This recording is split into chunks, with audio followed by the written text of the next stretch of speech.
Welcome to In Conversation. Coming up, Marnie McBean and Peter Mansbridge. This has been a significant news day on the coronavirus front, so it's good to have Peter aboard, and obviously Marnie as well. Marnie, in her role as chef de mission for the Tokyo Olympics, it was she that called Canadian athletes to inform them of a decision they readily accepted, they understood, but nonetheless, it was one that burst their bubble, and that was that Canada would not be going to the Tokyo Games. And of course, subsequent to that, the Games will be held in 2021, but it was Marnie McBean who broke that news. And Peter Mansbridge, for all of us, very important and profound stories. He's broken the news to us, whether it was 9/11 or SARS, the death of prominent citizens, wars. The news comes and goes, and the stories spin round and round, and then we give them our meaning. And in order to do that, we have questions, but we don't have access to the source, so we need someone we trust to be our proxy. And that someone is Peter Mansbridge. This is the CBC Television Network. Peter Mansbridge, CBC News, McDonough. The National with Peter Mansbridge. Good evening. This is the Northwest Passage. We're in a shaft at the old Syndicate coal mines here in Spring Hill, Nova Scotia. We're about an hour north of Fort McMurray, from Stratford, Ontario, in Delta, British Columbia, from Parliament Hill in Saskatoon, going live off the deck of an icebreaker in Vancouver. The next chef de mission of our national Olympic team, Marnie McBean. I gotta tell you, wearing the maple leaf beside the Olympic logo is always magical. Look at Marnie McBean now. Obviously working as hard as she possibly can, but Marnie McBean coming on strong, and there she is, McBean through to the cheering crowd here. I'm so psyched to have my fingerprints on this and to follow in the steps of other great chefs. CBC News, I'm Peter Mansbridge. Thanks for watching. Thanks for watching all these years. Welcome, Marnie. Welcome, Peter. Marnie, can you hear me? Absolutely. And Peter, you got me? Yeah, I got you four square. All right. So let's start with you, Marnie. How are you doing in this situation, and what are you doing? Well, I'll start with I'm washing my hands a lot. Should be investing in moisturizer.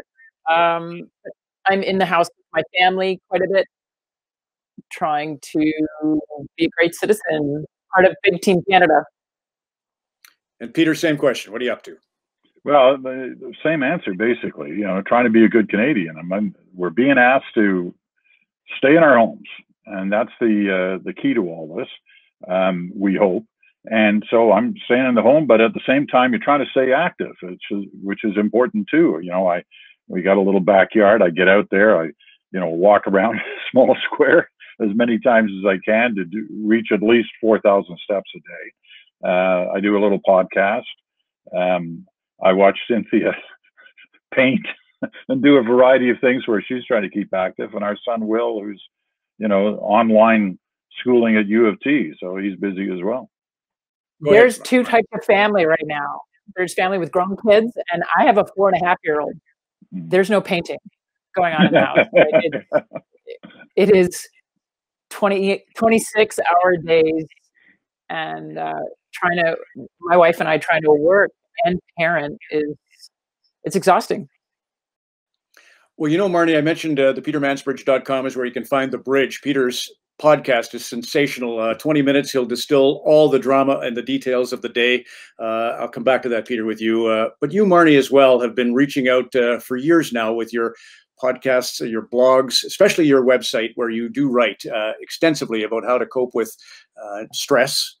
So I would love to hear how you broke the news to the Canadian athletes that their 2020 summer dream was over. Well, normally I write about ambition management. I'm with athletes on the path for about 18 months on the way to the Olympics. And when we all started being told to social distance and physical distancing and come home, it was a lot about talking to the athletes about stay calm. It's all going to be fine. The games are on. I was captain optimistic. And then we had to start looking at the safety issues and being good Canadian citizens. And so I was like, go home, fly home from wherever you are training around the world. And then one Sunday night, I sent out the worst email. We sent it out through the sports first because our intention was hopefully that an athlete would hear it from their own team leader. But they got a email subject line is Team Canada's not going to Tokyo. And we put a very shocking subject into it because we needed them to open it. Olympic athletes are part of a generation where they're more tied to their social media than an email. So for some of them, it wasn't their first source, but being on a call with Tricia Smith and David Shoemaker and many others, the Athletes Commission, where we knew the right thing to do was, even before the IOC said that the Olympics would be in 2021, Canada made a commitment that it was not safe and it was not good citizenship to be training for the Olympics. And that was a shocking email to send. And the emotional fallout, Marnie, for the athletes, and even the technical fallout in terms of who's qualified, who isn't. Can you kind of summarize where the athletes' mindset would be? First of all, they were shocked. Some were angry because they felt there was still a chance. We'd been telling them that there's still a chance that there would be an Olympics this year in July. And they're like, so what? We're not going. And they're very angry that we had made a decision without asking all 400 plus of our athletes. We went to the Athletes Commission. So it was anger, disappointment, it's like being gutted and broken, and just crushed. And I was very proud of all the Canadian athletes that as they shared those words, they followed up instantly with, I understand. And sport needs to take a backseat at this moment. I want to protect my family. I want to protect my community. I want Canada, 37 million strong, to be safe for this. So it was a very big roller coaster. And then it was 48 hours later that the IOC committed to actually moving the games. So that was relieving. But there's still a lot of questions. And how do they get back to training? When do they get to compete again? The physical literacy is what makes them happy. Well, you talk a lot about hard conversations in your website posts, so that's good. And Peter, listen, the news of the day, the sort of three main things, 3M in the United States, the Trump administration has asked them to stop exporting the masks. That was number one. Premier Doug Ford in Ontario talked about the projections for how many of us will die. It's the craziest thing, isn't it, to listen to us sit and use models to project how many Ontarians will die in the next 18 months to 2 years. And they project 3,000 to 15,000, better than the 100,000 if measures aren't taken. And OPEC is another story going on for the energy sector. So how would you distill the news of the day today? There's a lot there on the plate, right? On the 3M story, I don't want to get into a conversation about Trump because there's too much of what I've witnessed in the last couple of months, which it just drives me crazy. But I will say 3M is saying, you know what? We made a deal with Canada. We're delivering to Canada. And it's nice to see that happen. There is a tension between Canada and the United States, not only just over, materials, but over the border.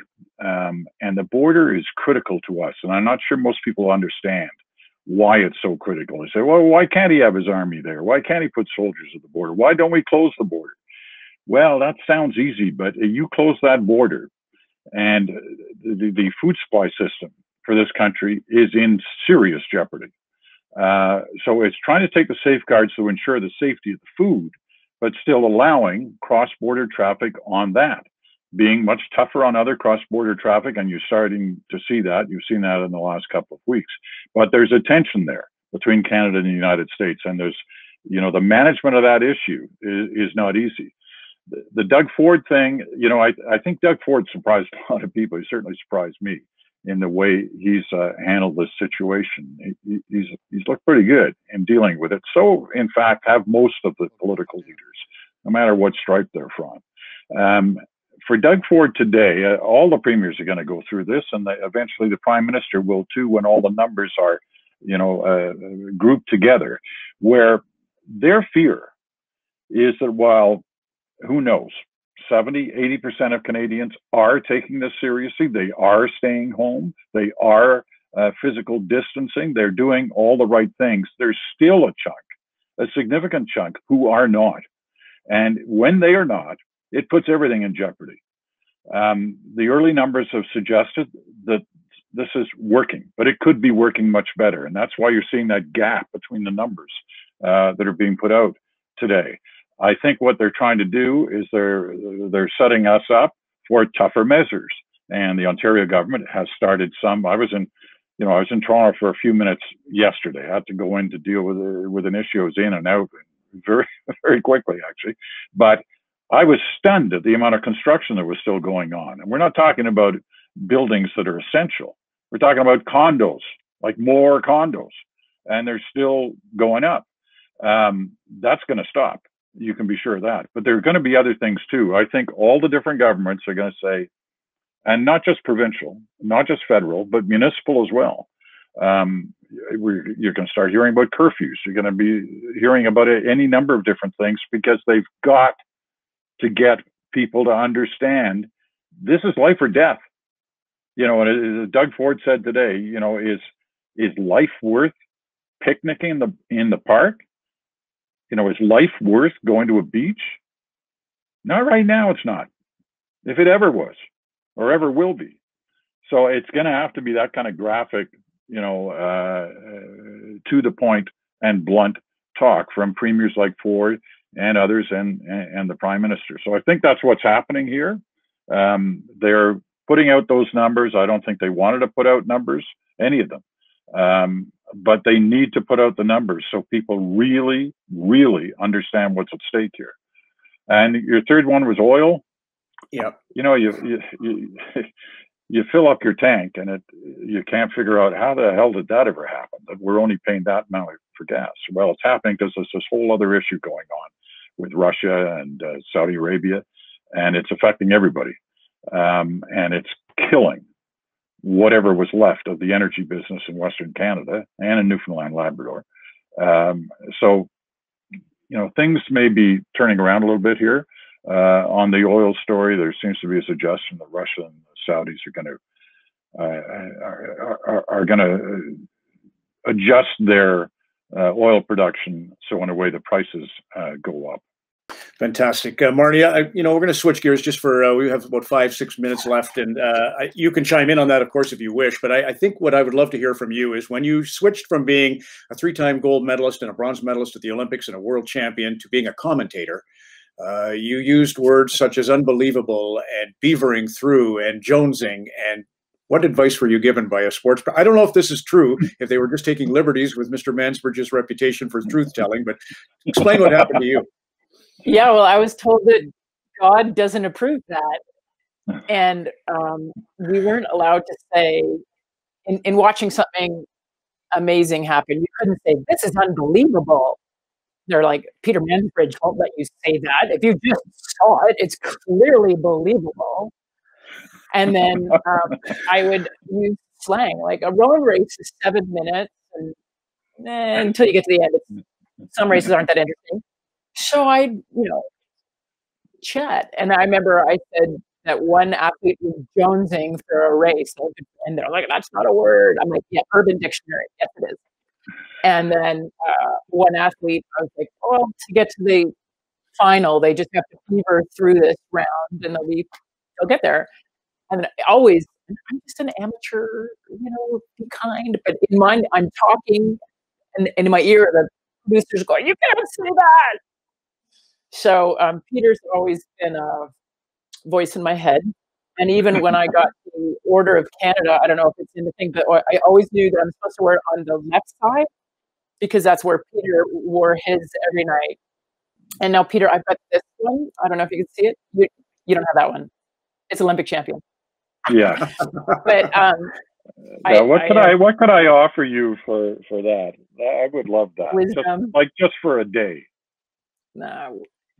It's nice just listening to you, Peter. I feel like isn't it? So Marnie and Peter, let's close with this thought. I wish, I asked Peter, he did all these one-on-one interviews, who were the highlights? And he suggested Brian Wilson, Beach Boys, and the Beatles, Ringo Starr were among his favorites, and I have those in vinyl. So, but you see the globe behind Peter there in his office in Stratford. Peter keeps all souvenirs from his illustrious career there. And Peter Vimy Ridge was the one that you mentioned the Olympic torch too, so Marnie would get a kick out of that. But your Vimy connection, I think, really applies to what average Canadians are enduring. It's not to compare this to war, but just the heroic efforts of some very average, ordinary Canadians.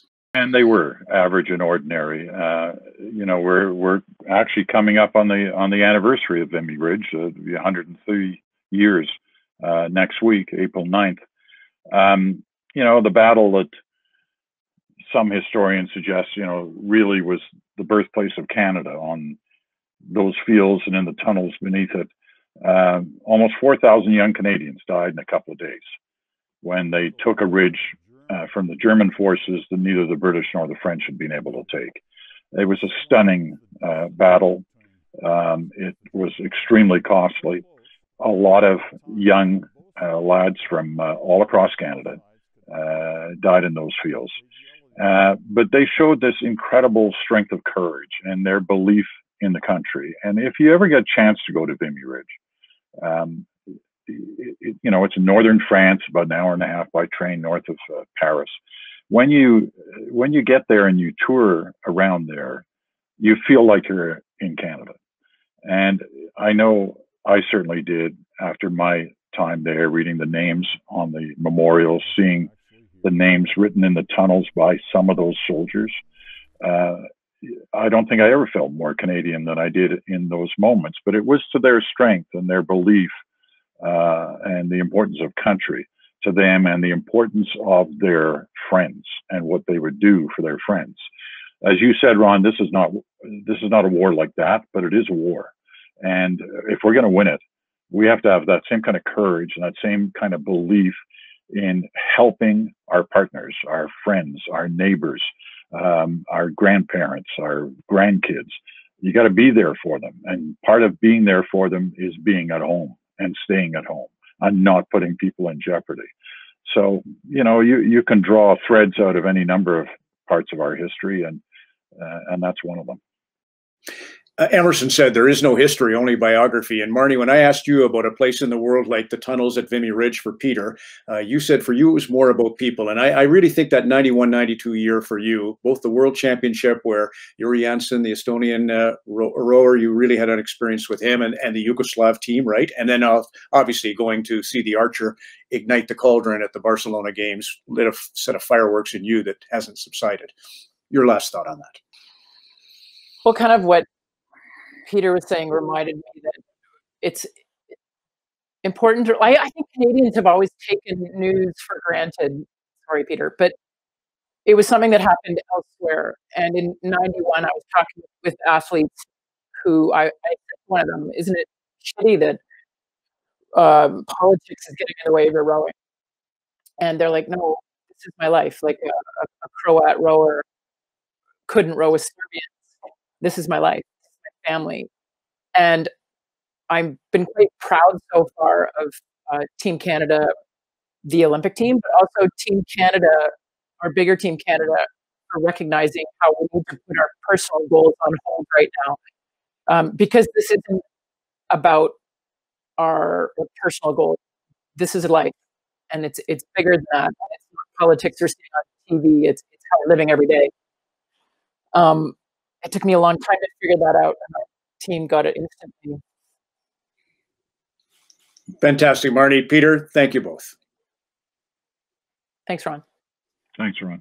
So as always, In Conversation airs Monday, Wednesdays, and Fridays, and you can be involved if you want to pose a question to a future guest. Just use the hashtag #InConversation. When we return on Monday at 7 o'clock Eastern, 4 Pacific, Brad Richards is one of the only players who, while actively playing in the NHL, became a friend. He's from Prince Edward Island, but lives in New York, which has been hard hit. So Brad will join me along with another great New York Ranger and Oakvillian, Adam Graves. Both won the Stanley Cup with two different organizations. So they're the guests on Monday. And as always, we end with a song lyric. I wanted to introduce you to my idol in terms of lyrics, Townes Van Zandt. They called him the Texas Troubadour. He's gone now, but this is from his song Rake. I'd welcome the stars with wine and guitars, full of fire and forgetful. It's kind of a weekend song, and I thought of Peter Mansbridge and the campfire and the way he makes you feel, and I thought of Marnie McBean and the Olympic cauldron. Round the fire, There's no greater way to get together, and we will again someday in conversation.